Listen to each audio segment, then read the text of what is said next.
Hello everybody, my name is Kevin, and I'm the non-traditional Catholic, or maybe ex-Catholic, it kind of depends on how you define the words.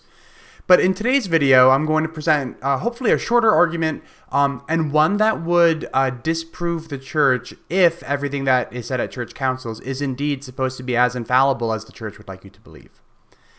So, let's switch over to the 50-50 cam and get started. Alright, I call this argument the argument from the error at the Council of Trent. The too long didn't read for this argument goes like this. In 1546, the Catholic Church established that the Gospel of John was canonical in all of its parts. This is an error, since the pericope adulterae, the passage of the adulterous woman found in John chapter 7, verses 53 to chapter 8, verse 11, is now known to be a later addition to the Gospel of John, not found in the earliest manuscripts. The Council of Trent. The Catholic Bible canon was established at the fourth session of the Council of Trent in April of 1546. At this session, the Council concluded that the Latin Vulgate version of the Gospel of John, along with the rest of the Latin Vulgate version of the Bible, is true in all of its parts. Furthermore, the Council states that anyone who rejects the Latin Vulgate Gospel of John, as well as the rest of the New Testament, is anathema. Anathema in this context generally means worth excommunicating. For example, the Synod of Gangra in 340 AD pronounced that Manichaeanism, or however you pronounce that, a known heresy was anathema. So if a heresy is anathema, that lets you know how powerful anathema is. So I've linked below, but also copied here, the full text of the fourth session of the Council of Trent. The pertinent parts are bolded, though. The Sacred Synod of Trent, keeping this always in view, that, errors being removed, the purity itself of the gospel be preserved in the church, both saving truth and moral discipline. Keep reading here. Of the New Testament, the four Gospels according to Matthew, Mark, Luke, and John. If anyone receive not as sacred and canonical the said books entire with all of their parts, as they have been used to be read in the Catholic Church, and as they are contained in the old Latin Vulgate edition, and knowingly and deliberately condemn these traditions aforesaid, let him be anathema.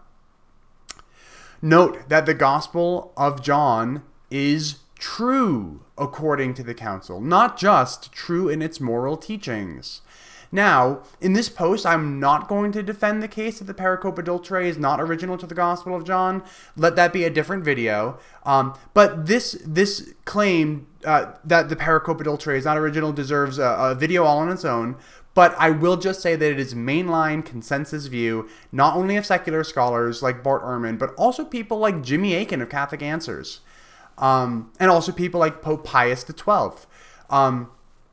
In Pope Pius XII's 1943 encyclical, Divino Afflante Spiritu, he writes the authenticity of the Vulgate was not affirmed by the Council particularly for critical reasons, but rather because of its legitimate use in Catholic churches throughout so many centuries, by which use indeed the same is shown in the sense in which the Church has understood and understands it to be free from error whatsoever in matters of faith and morals. So, in this encyclical, it seems like the Pope tries to walk back the claims that were made at the Council of Trent.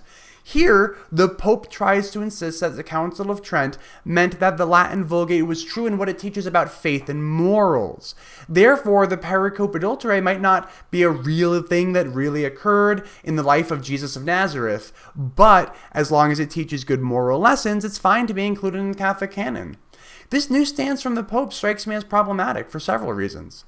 The Council of Trent clearly states that anyone who rejects any part of the Latin Vulgate of the Gospel of John, including the pericope adulterae, is anathema. So it seems unreasonable that if the pericope adulterae is truly a later edition, a Catholic who yearns for the most accurate edition of the Bible, the most accurate edition to the source material, is anathema? Further, this seems to be the Pope just playing defense. Once the evidence that the pericope adulterae was a later addition to the Gospel of John became overwhelming, the Pope had to walk back the claims made at the Council of Trent. The Council said that the Latin Vulgate saved truth and moral discipline, not truth of moral discipline. No, truth and moral discipline. And lastly, this brings up questions about the status of the infallibility of the councils of the Catholic Church. I'm not even super clear on what it means for a church to consider something infallible. At a glance, it seems like the church considers all councils and ecumenicals are infallible.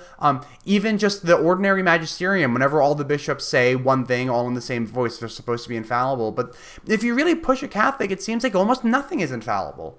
If the Council of Trent is not infallible, what is? My sources are below.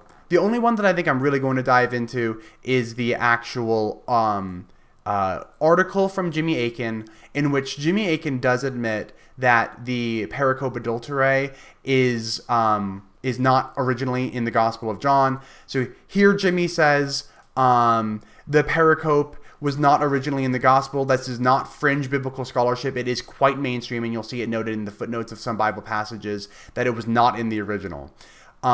Jimmy does go on to explain that so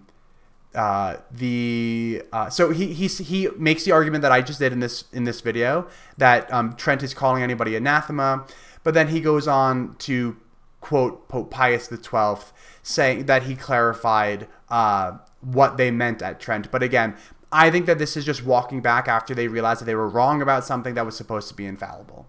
So with that being said, thank you for watching. I've been your host, Kevin Non-Trad, the non-traditional Catholic, or maybe ex-Catholic. It kind of depends on your definition of the word.